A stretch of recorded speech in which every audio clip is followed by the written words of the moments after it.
Welcome to Vision Sunday Part 2. Ya, saudara-saudara yang missing Part 1, saudara nanti bisa nonton sendiri di YouTube. Tapi for the sake untuk teman-teman kita yang mungkin minggu lalu belum sempat untuk mendengarkan, saudara, fear not, there's always a chance. Oke? Saudara-saudara, ini adalah waktu yang luar biasa. Dan untuk teman-teman yang tahu, mungkin lupa gitu ya, it's okay.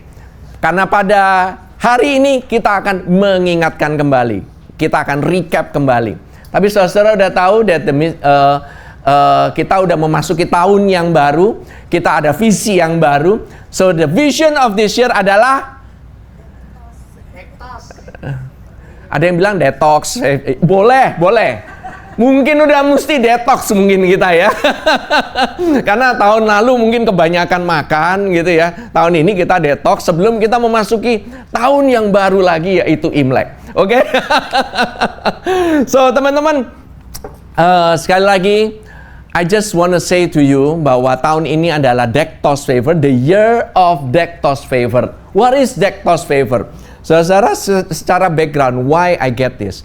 Kenapa kok saya mendapatkan visi ini? Karena saya melihat bagaimana tahun 2025 ini adalah bukan tahun yang biasa. Banyak hal yang bakalan terjadi, banyak kegelapan yang bakalan terjadi. Now I tell you, the world is not getting better. Dunia ini nggak tambah baik. Dunia ini akan bertambah parah, akan bertambah buruk. Kalau saudara-saudara heran gitu ya, wah saya baru pertama kali dengar kejadian seperti ini. Wait. The world is coming to an end. Dunia ini akan berlalu, saudara. Amin. Itu yang difirmankan oleh Tuhan sendiri. Bahwa bumi ini dia akan binasakan pada akhirnya. Dan akan digantikan dengan bumi yang baru, saudara. Tapi itu belum masanya. Karena masanya ini adalah masih the season of Dektos. Acceptable year. Ini adalah masa perkenanan daripada Tuhan, saudara.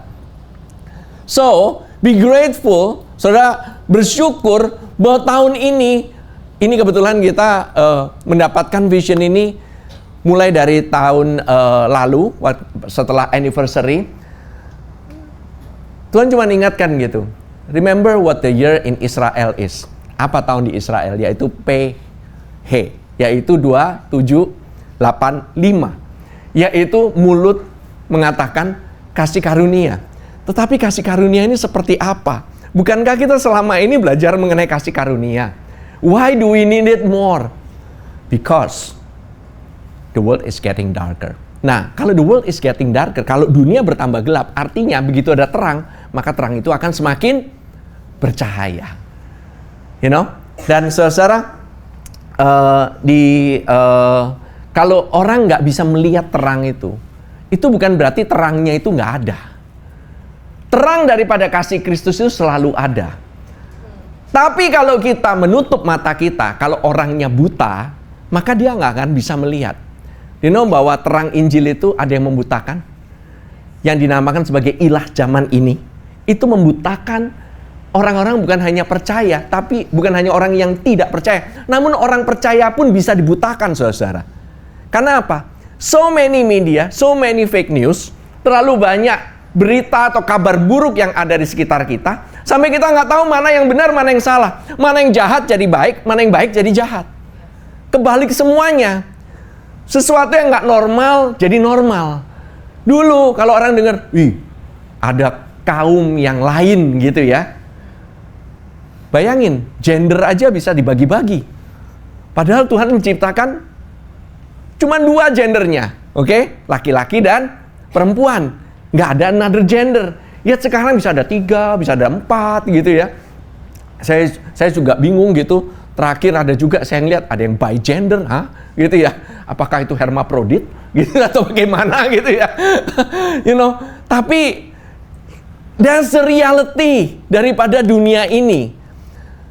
Iblis itu dia kerjanya itu adalah mengalihkan, dia pervert things, dia itu perverting the truth.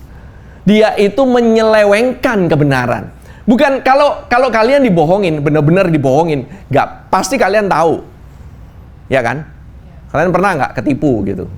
Penipu gitu ya bilang, oh saya perlu ambil duitmu sekian-sekian. Oh langsung orang juga udah tahu mau ditipu. Tapi kalau dibilangnya, kamu akan mendapatkan hadiah. Nah, orang mulai senang. Oh iya ya, hadiahnya apa? Benar dapat hadiah, tapi kamu harus transfer dulu. Nah, ya kan? Orang nggak berasa. Oh ya, transfer berapa? Cuman dikit kok, cuman sekian. Nah, ada trade off-nya kan? Ada sesuatu yang ditukar kan? Gitu loh. There's no such thing as free lunch. Gak ada yang namanya gratis. Tetapi kenapa sih orang perlu seperti itu? Kenapa sih? Why? Why people itu so gullible? Kenapa orang itu begitu gampangnya itu masuk ke dalam perangkat iblis? Itu adalah karena kita takut. Banyak orang itu mengalami kekhawatiran. Oke? Nah, saudara di Yesaya 60, this is the backstory. Jadi kayak ada backgroundnya ya. Kenapa kok disebut dektos itu? Jadi Yesaya 60 katakan, Yesaya 60, saya ditayangkan Yesaya ke-60. Oke, dikatakan bangkitlah, menjadi teranglah, sebab terangmu datang dan kemuliaan Tuhan terbit atasmu. Sebab sesungguhnya kegelapan menutupi bumi dan kekelaman menutupi bangsa-bangsa, tetapi terang Tuhan terbit atasmu dan kemuliaannya menjadi nyata atasmu. Oke? Saudara, dunia itu akan semakin bertambah gelap. Bukan hanya kegelapan, tetapi kekelaman. Deep darkness. Ini hanya permulaannya, Yesus berkata. Oke? Karena apa? The day is getting late. Dunia semakin bertambah gelap. Tetapi terang Tuhan itu sendiri. The light of the gospel. The grace of God. Saudara, that's why ini berkata bukan mengenai kita. Bangkitlah menjadi terang. Ini berkata mengenai Yesus. Bahwa Yesus itu sudah datang ke dunia ini. Dia menjadi terang dunia. Dia sendiri berkata dia terang dunia. Amin. Dia nggak ada orang bilang di Alkitab berkata, sayalah terang dunia. The only one yang ngomong itu cuma Yesus. Jesus said, I am the light of the world. Do you know why? Karena terang itu menggambarkan kehidupan. Di dalam konotasinya orang Ibrani, pada saat Yesus membacakan Yesaya 60, sebelumnya kan Yesaya 60. That's the backdrop of Jesus waktu itu. Backgroundnya Yesus itu hidup pada zaman Romawi. Dalam zaman kegelapan, dijajah saudara-saudara. Orang yang dijajah itu tertawan, amin.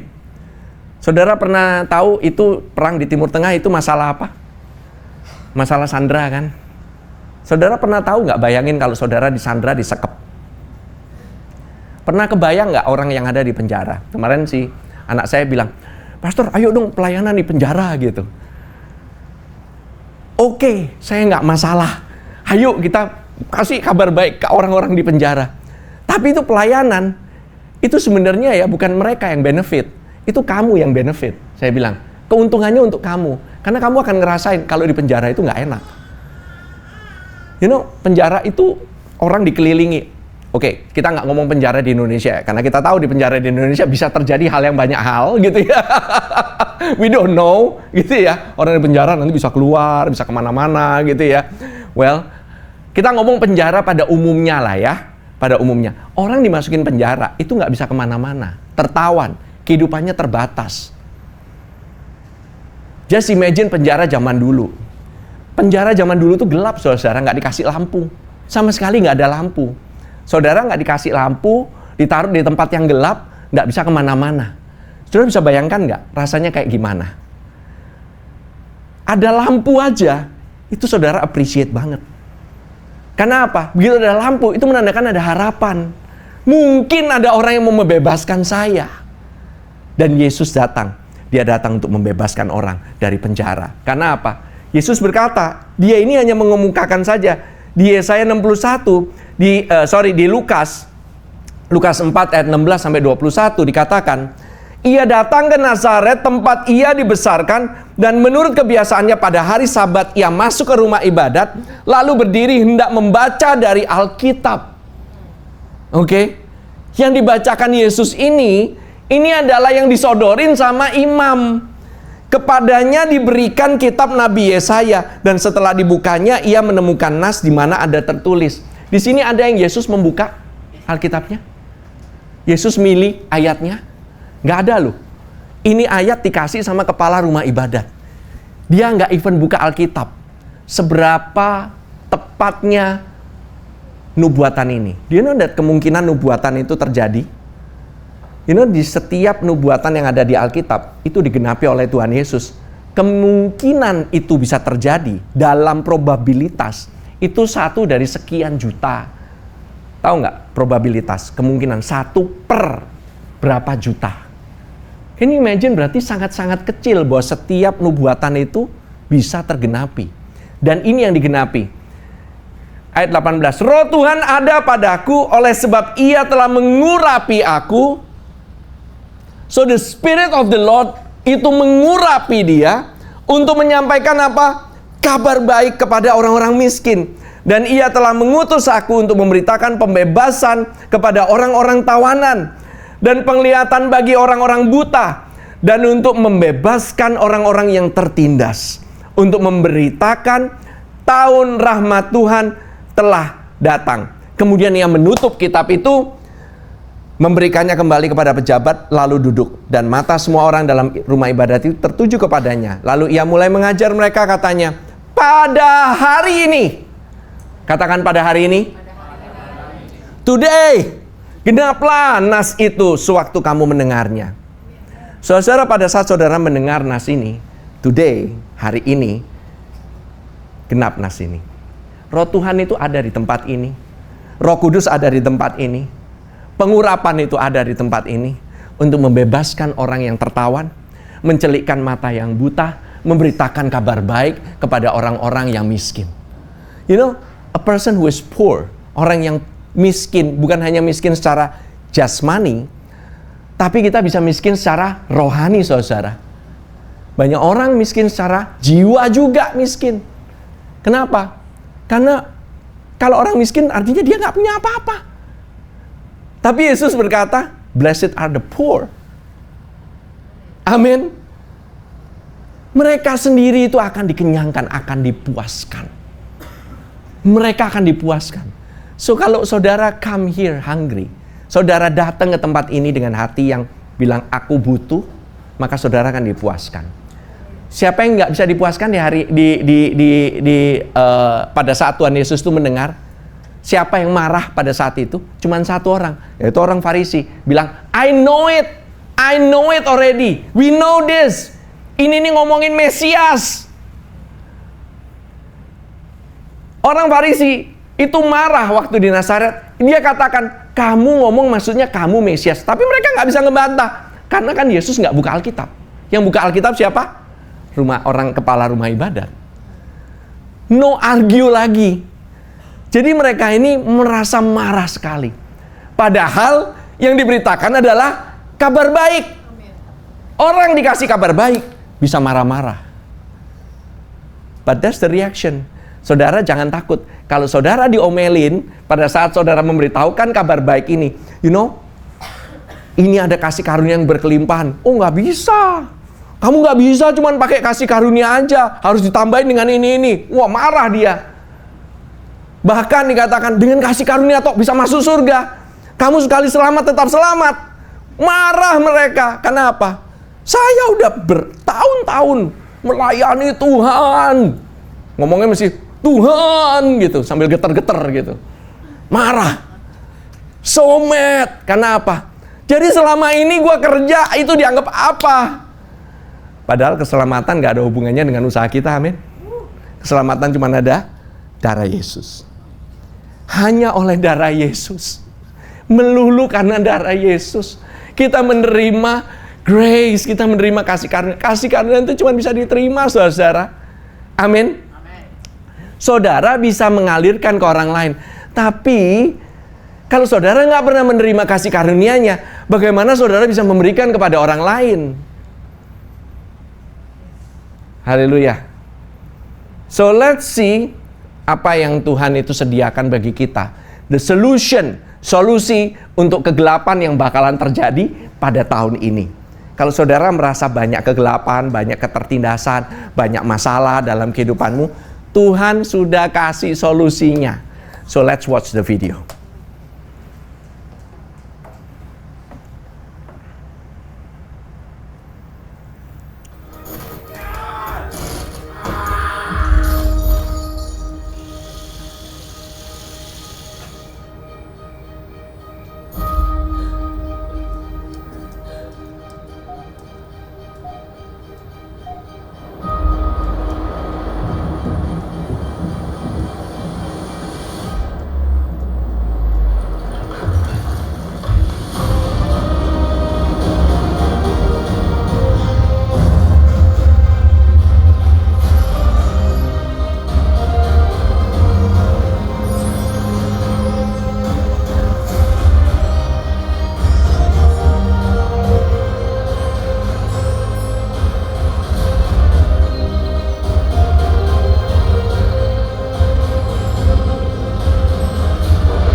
The year of Dektos favor. Amin. Coba bisa ditayangkan arti kata Dektos. Saya ingin mengulang kembali. What is the meaning of Dektos? Acceptable atau Dektos, tahun perkenanan Tuhan, tahun rahmatnya Tuhan.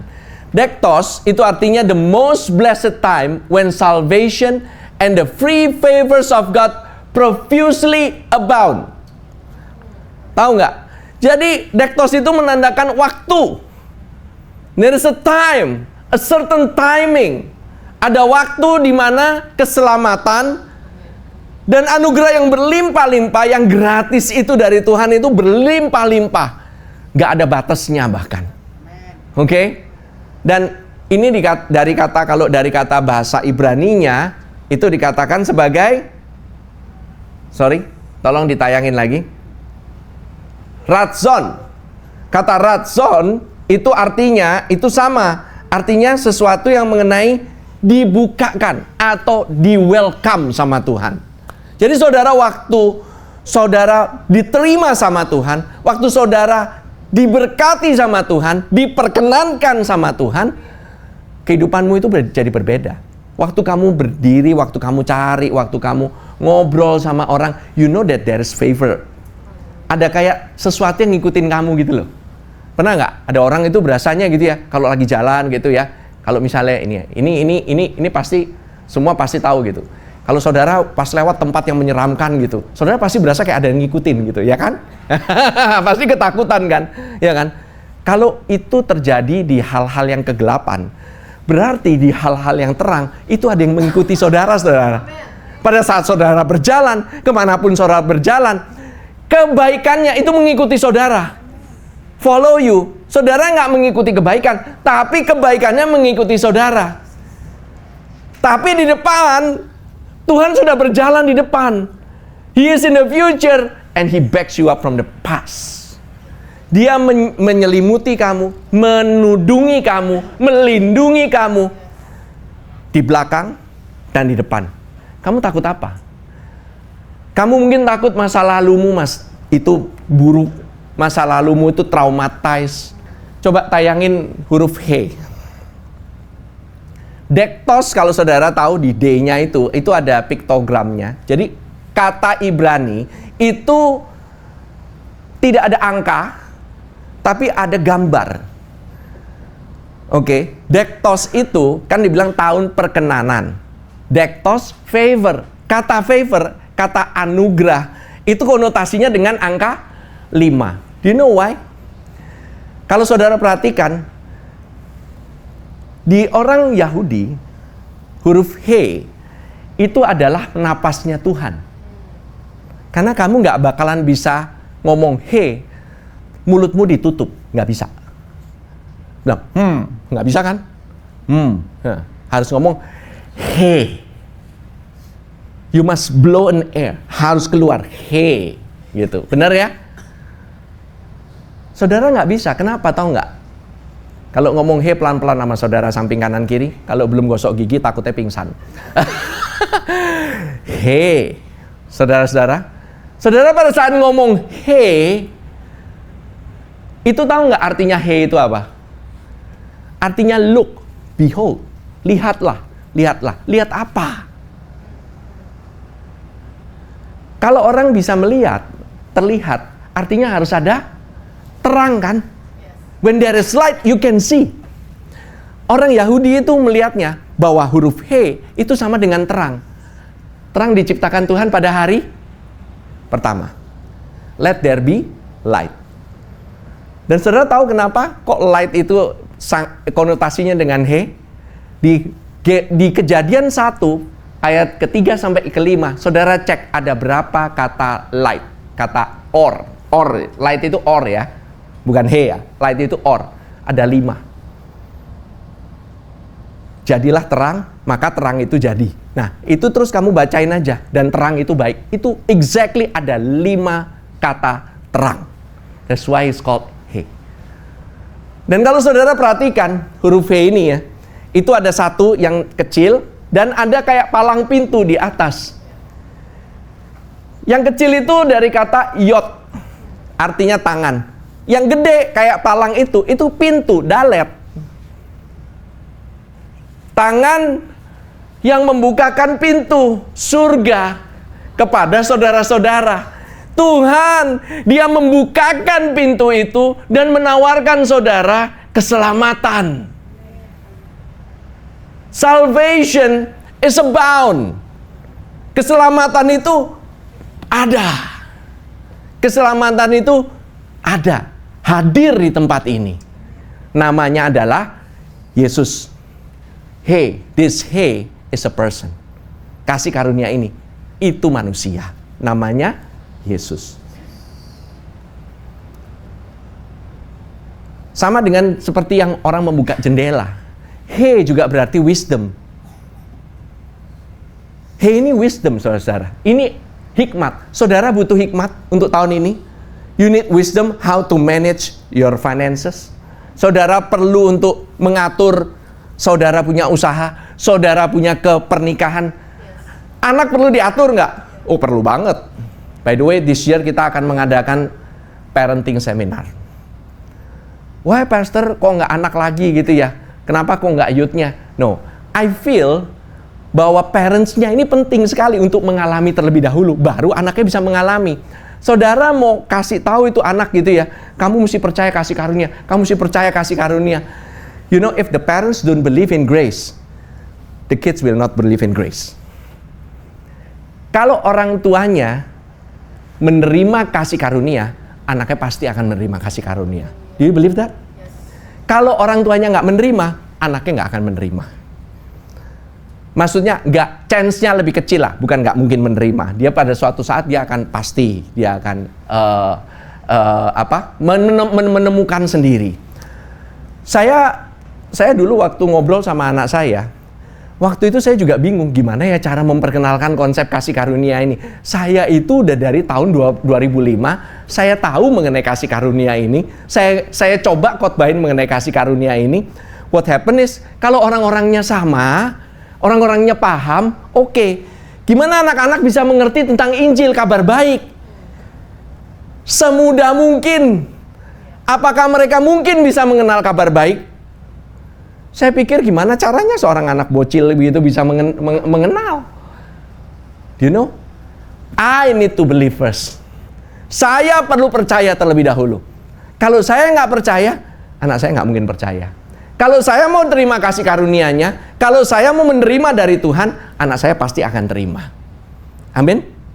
Jangan dibalik gitu loh. Istilahnya, oh anak nggak mau terima, dia ini kagak ngerti. Siapa bilang? Rohnya anak, oke, by the way ya, roh itu nggak ada roh kudusnya orang dewasa, roh kudusnya dewasa. Rohnya anak-anak, roh kudusnya kecil gitu. Ada roh bocil, ada roh dewasa gitu. Enggak, beda saudara-saudara. Roh kudus ya roh kudus. Roh yang sama, Yang ada pada anakmu saat ini yang paling kecil, I saw si Juan ada di sini. Roh yang sama, Roh Kudusnya yang ada dalam dia, itu sama dengan Roh Kudus yang ada di dalam saya. The same spirit. Roh yang sama itu yang ada. Dan kenapa tahu nggak? Karena Tuhan yang menciptakan manusia dan dia katakan, waktu Tuhan menembuskan nafas, huruf pertama, saya percaya. Saya mempercayai pada saat Tuhan menghembuskan, kata pertama yang dia katakan kepada manusia itu, hey, see the salvation. Human, manusia diciptakan untuk diselamatkan, bukan untuk dibinasakan. Manusia itu diciptakan untuk mengalami keselamatan yang kekal. By the way, minggu ini kita mungkin nggak akan terlalu lama-lama, karena nanti siang kita akan ada acara appreciation, server appreciation. Tapi saudara, saya ingin saudara bisa memahami mengenai konsep Dektos favor ini. Tahun perkenanan daripada Tuhan. Oke? Saudara, kasih karunia itu seperti magnet, ada daya yang tarik-menarik. Kalau saudara berpikir, kira-kira kasih karunia itu tertariknya sama apa? Sama orang yang udah oke? Sama orang yang pelayanannya, oh iya, paling rajin datang ke gereja. Nah, kasih karunia akan ngikutin dia nih. Oh, paling baik nih yang ada di tempat ini gitu. Wah, pasti kasih karunianya itu pasti mengikuti. Bener nih kehidupannya. Oh iya, bener. Favornya Tuhan itu akan semakin berlimpah. Ini yang paling rajin doa nih. Siapa nih yang paling rajin doa nih? Ada yang demen, mungkin ada yang berdoa, rajin berpuasa. Kasih karunia itu nggak pernah tertarik sama kekuatan manusia. Tidak pernah tertarik. Do you know why? Kasih karunia itu justru tidak tertarik dengan kemampuan manusia, dengan kebaikan manusia. Justru sebaliknya, di dalam kelemahan, kasih karunia justru semakin tertarik. In weakness. So, saya mau nanya sama saudara, di sini saudara merasa lemah? Di sini ada yang merasa kuat? Gak ada yang angkat tangan. Siapa yang merasa lemah? Semua angkat tangan. You are qualified. You are qualified. Saudara dalam kondisi lemah saat ini, pernikahanmu lagi lemah, hubungan keluargamu lagi lemah, financialmu lagi lemah, karaktermu lagi lemah, kamu lagi nggak beres habitnya, kamu lagi penyakit lagi banyak, kamu lagi ngalamin traumanya lagi banyak, overthinking lagi banyak, anxiety-nya lagi banyak. Justru kasih karunia itu sangat tertarik kepadamu. That is the only qualification. Qualification-nya cuma satu. If you feel weak, if you are sick. Karena Tuhan Yesus datang, dia bilang, aku datang bukan untuk orang yang sembuh, aku datang untuk orang yang sakit. Karena dokter itu datangnya untuk orang yang sakit. Saya udah cerita ya minggu lalu ya. Saya pernah sakit, bukan sakit ya, kaki saya ini rasanya nggak enak gitu ya. Saya datang ke dokter tulang. Saya datang ke dokter tulang, dia bilang setelah dianalisa ternyata nggak ada sakit penyakit sama sekali. Saya bilang, nggak, kamu ngapain datang kemari gitu loh. Tapi kalau itu kamu rasakan oke, kamu kan nggak ada rasa sakit. Tapi saya bilang, iya tapi saya khawatir dok. Ya pastor masih bisa khawatir ya, bukannya nggak bisa khawatir. But I don't want to live dalam kekhawatiran. Saya nggak mau hidup dalam kekhawatiran saudara. Tapi I just want to check aja. Saya cuman, ya bahasa sekarang, bahasa anak-anaknya gabut lah gitu loh istilahnya. Benar-benar nggak ada kerjaan banget gitu. Pergi ke dokter, karena apa? Saya rasa nggak enak. Dan saya udah mikirnya kemana tau nggak? Kemana-mana. Nanti kalau saya ngalamin pengapuran bagaimana? Kalau misalnya saya meniskus ter bagaimana? Kalau saya ternyata di sini disnya udah tipis bagaimana? Nanti kalau tua saya nggak bisa jalan gimana? Saya kalau tua nggak bisa jalan, saya gimana saya mau nimang cucu saya? Gimana caranya saya mau jalan-jalan sama anak-anak saya nanti gitu? Mikir jauh. Amin, pastor. Gimana caranya? Tahu nggak ketakutan saya udah sampai ke sono-sono? Padahal anak saya yang punya, yang ini belum ada yang menikah satupun, tapi mikirnya udah jauh bener. Siapa di sini yang mikirnya kadang-kadang kejauhan? Udah jangan angkat tangan. Saudara, justru di dalam permasalahan yang besar, di dalam kesakitan, di dalam kekurangan, di dalam waktu kita lemah, kasih karunia itu dinyatakan di dalam kekuatannya. Waktu kita sakit, kasih karunia itu dinyatakan dalam kesembuhan.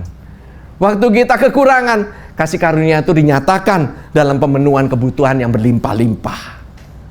That is the use of grace. Saudara pikir, wah tahun Dektos Favor nih, wah banyak hadiah nih, segala macam. Yes, that included. Tapi the year of favor ini paling berguna kalau kita lagi banyak masalah. Jadi, waduh, kalau gitu tahun 2025 saya bakal ketimpa masalah dong. Well, I already told you ya, saya kasih heads up ya. Saya udah warning duluan. Oke? Saya bilang masalah nggak akan kelar. Oke? Jangan pikir kalau, oh, yang aku khotbah di sini pasti udah berkatnya udah berlimpah-limpah, udah banyak banget. Yes. Karena masalah saya saking banyaknya. Maka saya butuh berkat yang berlimpah-limpah. Until now, I still need His favor. Even to stand here, bahkan berdiri di depan ini pun, saya butuh kasih karunia, saudara. Saudara nggak percaya kalau dulu tuh saya nggak bisa ngomong. Saya tuh di depan itu saya akan cerita. Saya akan presentasi mengenai sejarah, saudara-saudara. Orang itu sampai ngantuk, anak-anak muda saya khotbahin mengenai sejarah. Nggak ada yang mau. Saya lihat begitu 5 menit gitu yang di depan anak-anak muda itu kasihan banget. Saya dulu datang ke khotbahnya anak muda pakai batik, saudara-saudara. Benar-benar pakai batik. Saya pakai batik terus saya itu ke khotbah anak muda melongo. Ini siapa nih pembicara gitu ya. Umurnya masih muda, bicaranya tua banget gitu. You know, kasih karunia itu luar biasa sekali. Kalau kita merasa kehilangan atau terhilang, lost, seperti domba yang hilang, koin yang hilang, anak yang hilang. Di sini kita melihat sebenarnya pusat daripada cerita mengenai domba yang hilang itu sebenarnya adalah gembala yang kehilangan dombanya. Kalau kita melihat koin yang hilang, itu sebenarnya bercerita mengenai perempuan yang kehilangan koinnya. Kalau kita melihat anak yang hilang, itu sebenarnya cerita mengenai bapak, seorang bapak yang kehilangan anaknya. Dan dia ingin anaknya itu ditemukan kembali. The story is not about you. The story is about Him. Ceritanya itu mengenai Tuhan Yesus. Dia mau make sure kalian semua masuk menjadi keluarganya Dia. Dia nggak kasih karunianya itu ada purpose, saudara-saudara. Ada tujuannya. Mengapa sih terang ini perlu terbit? Supaya bangsa-bangsa itu bisa datang kepada terang yang ajaib itu dan mengalami kehidupan, saudara. Justru kalau saudara perhatiin ya, tolong dikasih lagi itu huruf H-nya, please. Huruf H-nya tadi itu piktogram. Nah, ya, saudara lihat ya. Saudara bisa bayangkan itu ada orang yang kecil. Itu Tuhan, anggap kata Tuhan, dia menunduk. Kayak orang yang sebelah kanan kan kayak rumah gitu kan. Bayangkan itu orang yang menunduk. Artinya Tuhan mau turun datang ke level kita. Dia nggak suruh kita naik ke levelnya. Dia yang datang kemana, ke tempat kamu saat ini mengalami kelemahan, kesakitan, kekurangan. Dia yang datang kepadamu. Yang penting apa? Kamu buka hati kan? It's very easy. Sebenarnya pekerjaannya, bagaimana cara kamu buka hati? Ya percayalah. Percaya bahwa oleh kasih karunia semata-mata, baru kamu dapat diselamatkan. Kalau kamu mau pakai kekuatanmu sendiri, nggak ada efek. Saya katakan, kamu membuat kasih karunianya frustasi. Karena apa? Mau ditolongin, yet kamu sendiri kuat, masih kuat. Saya sering ceritakan mengenai hal ini. Seseorang yang tenggelam, jatuh ke laut gitu ya. Kalau orang mau ditolongin, kenapa kok mereka waktu nolongin orang itu nggak satu orang nyebur gitu? Kan reaksinya, dia nih nggak bisa renang loh, begini-begini nih, ya kan? Orang kalau udah jatuh, mau kelep kan begini-begini, ngegapai-gapai kan, bener nggak? Panik kan? Kenapa kok kalau saudara lihat drillnya dalam penyelamatan itu cuma dilemparin sesuatu yang ngapung, dilemparin pelampung yang ngapung. Orang yang di atas nggak turun. Karena kalau dia ikut-ikutan turun, abis itu tuh orang berenang, deketin dia nih, apa yang terjadi? Dia akan ngamuk, kemudian dia akan ngerangkul itu orang. Nanti orang yang ini kan dia panik kan, dia pegangan, ikut tenggelam dua-duanya. Dua-duanya jadi meninggal gara-gara ikut tenggelam. Terus tahu nggak diapain? Kalau ini orang masih begini-begini, Orang yang nolong itu harus mukul dia sampai pingsan. Kalau udah pingsan, nggak ada kekuatan, baru bisa ditolong tuh orang. Apa yang kita bisa pelajari dalam hari ini? Kalau kita masih berasa kuat, kita masih sok kuat, kita masih bisa menyelamatkan, I can do this. Saya bisa kok, kayak gini nih gampang. Saya tahu kok kasih karunia. Saya masih bisa pakai kok kekuatan saya. Sedikit lah, masa nggak bisa? Nggak dikasih kredit, sedikit pun masa nggak dikasih, gitu loh. Ya, monggo, silakan.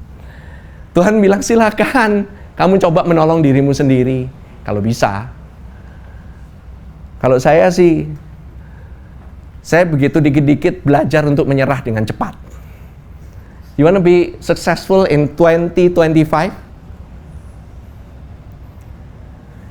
Give up faster. Menyerahlah dengan cepat. Kalau kamu nggak menyerah dengan cepat, kamu tahu kamu udah mentok, kamu menyerahnya nanti dulu, saya usaha dulu sampai mentok, baru Tuhan yang bantuin. Emang Tuhan lu pikir bang serep? Oh iya, serep extra insurance. Kalau gua nggak kuat, barulah Tuhan turun tangan. Kerjakanlah sekuat tenagamu sampai mentok. Begitu mentok, Tuhan bantuin nih. Dia pikir Tuhan jongos. Disuruh-suruh. Ya Tuhan bilang, lu mau kerjain aja sendiri.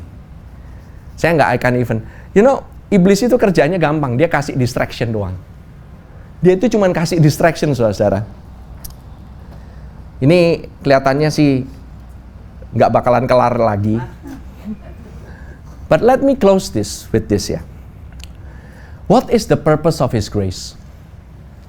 Saya minta the worship team untuk bisa maju. Kenapa sih kita harus mendapatkan kasih karunia ini sih? Why? Saudara bakalan surprise. Aku sudah kasih karunia supaya kamu bisa bekerja melayani Tuhan. Betul?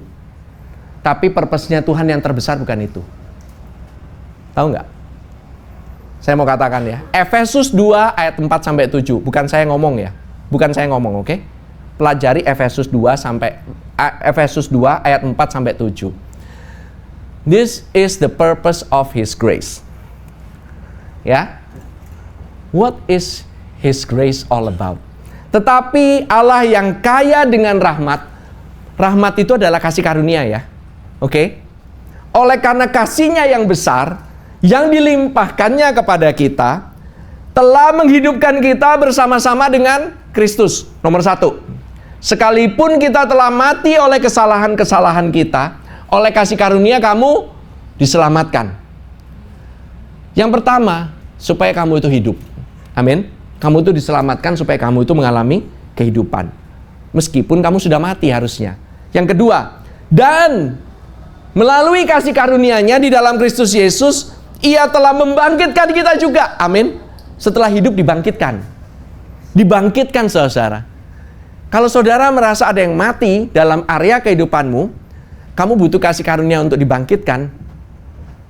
Macam-macam lah, mau mati apa? Mungkin saudara mau dapatkan keturunan, saudara bisnisnya mati, usahanya mentok, pernikahan mentok, hubungan mentok, komunikasi mentok. Kamu perlu dibangkitkan gitu kan? Nggak kayak ngomong kayak orang ngomong ngobrol gitu ya, tapi orang ngomong kayak orang ngobrol sama robot. Tahu nggak? Pernah nggak pasangan, ini saya ngomong sama pasangan-pasangan ya, satu saat gitu ya, ada waktunya gitu ya, dimana kamu ngobrol sama pasangan udah kayak robot. AI sama AI gitu. Ngomong, halo, hi, goodbye, goodbye. I love you, I love you. I love you too. Ternyata tambahin too belakangnya. Ya kan? Nggak ada rasa. There's no feeling anymore. Maybe your love is dead dan perlu dibangkitkan. Udah nggak ada rasa. Terus kemudian di dalam Kristus Ia telah membangkitkan kita juga, dan yang ketiga apa? Memberikan tempat bersama-sama dengan Dia di surga, saudara. Kamu bukan hanya bangkit, tapi kamu juga didudukkan bersama-sama dengan Dia di surga. There is a position of power. di mana kamu itu berkuasa. You are like kings. Kamu itu menguasai semuanya. Mau ada penyakit baru kek, mau ada masalah baru kek, mau 2025 dolar jadi 20.000 kek, itu nggak jadi masalah. Kamu tetap berkuasa. Perekonomian, keuanganmu tidak diatur oleh dolar. Tidak diatur oleh kondisi ekonomi. Tidak diatur oleh, oh, ini properti lagi rame, properti lagi sepi. No. There will be customers who will pay you just because they favor you. Akan ada orang yang mau bayar kamu. Kenapa? By the way, saya pernah dibilang, saya mau bayar sama kamu karena saya suka sama kamu. Saya pernah dapat customer yang demikian. Because I like you. That's why I pay you. Saya bingung. Nah, punya saya paling mahal. Ya emang iya. Kalau tender itu nggak masuk akal. Sampai ada customer bayar. Ini saya mau kesaksian aja. But this is not for my glory. Saya lagi COVID. It was in the middle of COVID. 2021. Parah banget. Pekerjaan nggak ada. Orang lagi nggak mau bangun. Mau bangun restoran. Boro-boro restoran tutup semua. Semuanya take away. Benar? Nggak ada yang bisa makan di dalam. Proyeknya kapan baru dimulai? Mulai awal tahun 2022 dan 2023. 2021 proyeknya ada. Harusnya dibayar 2022 dong. Harusnya. Ini pembayaran bukan kecil, ratusan juta. You know what he said? Ya udah, saya bayar kamu sekarang aja. Kapan mulainya? Tahun depan aja. Hah? Saya sampai bilang nggak percaya saya. Bener. Iya, lu keep aja duitnya. Itu kalau saya jadi bosnya dia, saya pecat tuh orang. Bikin rugi perusahaan. Bener dong. Tapi ini, this the head. Ini orang yang megang uangnya, dia bilang, gue bayar lu dulu. Lu kerja aja, nanti aja. Nanti baru gue suruh, baru lu kerjain. Woi, sejak kapan ada orang mau kasih seperti demikian? Dan ini orang baru pertama kali beli ya. Ini baru pertama kali kenal. Bukan orang yang udah lama gitu udah kenal. Kalau orang udah kenal lama, dia bisa percaya sama kita. Ini orang baru pertama kali loh. What I say to you, the grace of God. Di tengah-tengah masa yang sulit ini, justru kamu butuh kasih karunia-Nya. You need His grace in this time of trouble. Kamu rasa ekonomi susah, kamu rasa ini sulit sekali. Justru itulah kamu perlu bergantung sama kasih karunia-Nya. Kasih karunia-Nya bukan hanya favor, tapi dektos favor. Nah, gunanya untuk apa? Ini. Supaya, ayat yang ke-7 ya. Supaya pada masa yang akan datang, Ia menunjukkan kepada kita apa? Kekayaan kasih karunia-Nya yang melimpah-limpah sesuai dengan kebaikannya terhadap kita dalam Kristus Yesus. Why? Kita perlu kasih karunia-Nya dikasih kepada kita supaya Dia bisa menunjukkan kasih karunia-Nya kepada kita yang berlimpah-limpah. Justru so that you can get more grace. Because you need more grace in your life. Saya ngobrol sama my friend si Hardi. Aldi. You know this year, justru orang bilang, hati-hati loh ngomongin mengenai hyper grace. No, when people say, this just is hyper grace, jangan ditolak. Bilang aja iya. It's fine. Why? Karena kata dektos favor itu artinya dektos itu hyper. Hyper favor. We need His favor more and more. Karena that is the purpose of His grace. So that He can double down on that grace. Kenapa? Dia perlu untuk kamu mengalami kasih karunia-Nya. Untuk menghadapi masa-masa yang akan datang. Supaya kamu gak takut menghadapi masa depan. Dan supaya kamu gak takut akan masa lampaumu. Supaya kamu gak trauma. Supaya kamu itu depan belakang dipenuhi oleh kasih karunia-Nya. So where are you now? Now, kamu hidup di sekarang ini. Because now, hari ini adalah hari keselamatanmu. Hari ini adalah hari kebebasanmu. Hari ini adalah hari di mana engkau dilepaskan. Today is the day of salvation. Now is the time of salvation. Saudara, ini ada kurun waktunya. Suatu saat nanti, di Yesaya 61 katakan, hari pembalasan Tuhan akan datang. Yes, kerajaan 1000 tahun akan datang. Di situ nggak ada lagi kasih karunia. Tuhan akan memerintah dengan tangan besi. Dengan tongkat besi. Tetapi, itu artinya memerintah dengan judgment yang fair. Saudara boleh teriak, saya tidak diperlakukan dengan fair. Tunggu, Tuhan tidak melihat, Tuhan tidak buta matanya. Dia melihat apa yang tidak dilakukan dengan fair dan dia akan membalasnya semuanya. Tapi hari itu belum terjadi, saudara-saudara. Hari ini masih, sampai sekarang masih, ini adalah masa di mana tahun perkenanan Tuhan itu masih berjalan sekarang. So experience, alami perkenanan Tuhan yang berkelimpahan itu. Bukan hanya tahun ini, sampai ke tahun-tahun yang ke depan. Dan saudara-saudara akan mulai merasakan bagaimana hati Tuhan untuk saudara. Betapa Dia itu ingin melimpahkan kasih karunia-Nya kepadamu. Karena kalau kamu nggak bisa, dan Tuhan yang nolong kamu, orang lain nggak akan bilang, oh ini pasti karena kamu pinter. Ini tapi karena Tuhan yang akan dimuliakan, amin. Jadi kamu nggak bisa ngambil kredit. Sama sekali kamu nggak bisa ngambil kredit. Kalau kamunya jago, oh iya dia memang pinter kok. Memang orangnya jago bisnis. Oh emang dia ini orangnya pinter. Oh dia memang suami yang baik kok. Oh memang dia ini ayah yang oke banget gitu. Saya ngomong sama istri sama anak saya. I said, I am not a good father. I am not a good husband. But I have a good God and a good father. Yang akan menolong saya. Pada saat kamu melihat kalau saya lagi bersikap baik, itu bukan saya. Itu roh Tuhan yang ada pada saya. I cannot, but He can. Saya nggak bisa, tapi Dia bisa. Amin, saudara.